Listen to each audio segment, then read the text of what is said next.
Pemuda tampan terpopuler di kampusnya ini terkena kutukan yang membuat wajah dan sekujur tubuhnya menjadi terlihat aneh dan mengerikan. Seketika dia memalingkan wajahnya mencari sosok yang berdiri di belakangnya tadi. Namun sosok tersebut telah menghilang. Dia pun membuka bajunya dan sungguh terkejut saat melihat tubuhnya pun dipenuhi dengan gambar akar-akar pohon itu.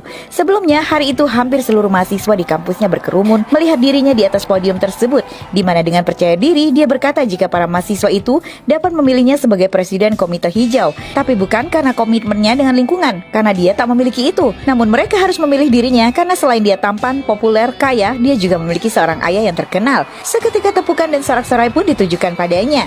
Namun sepasang kaki berjalan seraya menatapnya dengan tajam di sana, membuatnya sedikit kesal. Saat selesai, kekasihnya pun memuji pidatonya yang tajam. Namun pemuda bernama Kyle itu mengatakan jika dia sangat terganggu dengan kehadiran gadis aneh bernama Kendra itu.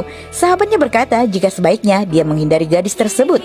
Dan benar saja, saat melihat ke billboard di sana, dia sungguh terkejut demi melihat gambar dirinya telah dicemari oleh gadis bernama Kendra itu, yang berkata jika bukankah siapapun yang bisa menjalankan Komite Hijau haruslah sangat peduli dengan lingkungan. Yang langsung dijawab Kyle, atau menjadi hijau seperti kelompok sang gadis yang lain, ejeknya. Gadis itu pun berkata jika gadis bernama Lindy yang berdiri di sana mungkin hanya mengincar posisi bendahara karena dia tahu tak akan bisa menang melawan sang pemuda dalam pemilihan itu, yang langsung disangka gadis bernama Lindy tersebut. Namun gadis bernama Kendra itu pun berkata dia berharap ada keprivasian tempat pemilihan suaranya hingga kelompok lain tak akan takut lagi dengan kehidupan sosial mereka dan dapat memilih pilihan yang tepat, ujarnya seraya berlalu. Kyle pun menghampiri gadis bernama Lindy tersebut, namun Lindy berkata jika dia tak berminat untuk menjadi salah satu kandidat karena dia di sana untuk mendapatkan beasiswanya, lalu mendoakan Kyle untuk pemilihan itu besok, menyalaminya lalu pergi meninggalkan sang pemuda yang terlihat terkesan pada sang gadis. Saat di rumah, dia ingin berbincang dengan sang ayah, namun pria parubaya itu terlihat sangatlah sibuk. Dia pun mengirimkan not ke ponsel ayahnya untuk hari pemilihannya. Namun belum sempat berucap, tiba-tiba sebuah panggilan masuk dan sang ayah yang sibuk pun berlalu membuatnya terlihat kecewa.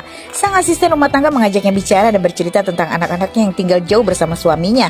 Namun dengan dingin, Kyle berkata pada sang wanita jika dia tak ingin mendengar ceritanya. Seraya berlalu, namun sang wanita pun hanya tersenyum santuy seraya bergumam jika pikiran Kyle masih seperti anak-anak dan memakluminya. Hari itu sang teman pun mengirimnya pesan jika gadis bernama Kendra terus membuat masalah padanya. Namun bukan Kyle namanya jika dia tak dapat mengatasinya. Saat melihat Kendra, dia pun bergegas menghampirinya dan menawarkan gadis itu kartu VIP pesta hijau, di mana Kendra berkata jika Kyle mengajaknya pergi ke pesta itu, bagaimana dengan kekasihnya? Kyle pun menjawab jika dia sudah putus dengan pacarnya. Lalu Kendra pun menyetujuinya, tapi sebelumnya dia berkata jika jangan bermain-main dengannya karena semua orang tahu dan selalu mengejeknya jika dia adalah seorang penyihir.